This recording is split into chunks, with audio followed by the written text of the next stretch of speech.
বন্ধুরা, তোমরা হয়তো জানো না আমার একটা ট্যালেন্ট। আমি প্রচন্ড জোরে দৌড়তাম, খুব জোরে দৌড়তে পারতাম। ছোটবেলায় বিশাল জোরে দৌড়তে পারতাম। এটা আমার একটা খুব ভালো ট্যালেন্ট ছিল। তারপর আমাকে ছাড়তে হয় এই খেলা কিছু কারণবশত। তবে বাংলাদেশ একটা রত্ন হারালো।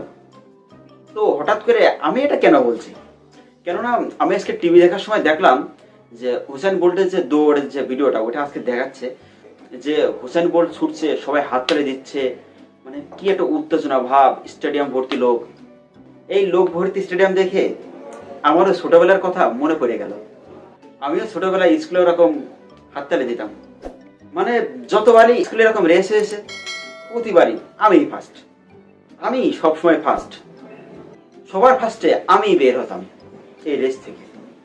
মানে এত হিংসুটে লোকেরা, মানে এরা বলতো যে আমি নাকি বাঁশি বাজার আগেই বেরিয়ে গেছি। মানে এটা কোন ধরনের যুক্তি এগুলো? আর বাঁশি বাজার আগেই বেরিয়ে গেছি মানে এটাও আমার দোষ? এটা তো তারও দোষ হতে পারে যে বাঁশি বাজাচ্ছিল। ও কেন করে বাঁশি বাজালো না? হ্যাঁ, এটা কোন ধরনের যুক্তি দিল এগুলো? তারপর একবার ম্যারাথন দৌড়লাম 20 কিলোমিটার, সবার আগে আমিই পৌঁছলাম। তাও ওরা বলে তুমি ডিসকোয়ালিফাইড। মানে কোন ধরনের কথা এটা? সবার আগে বসলাম তাও আমি নাকি ডিসকোয়ালিফাইড। কেন?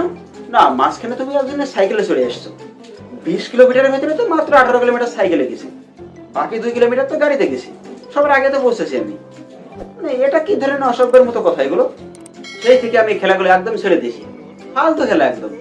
এতে ক্ষতি কার হলো? বাংলাদেশের।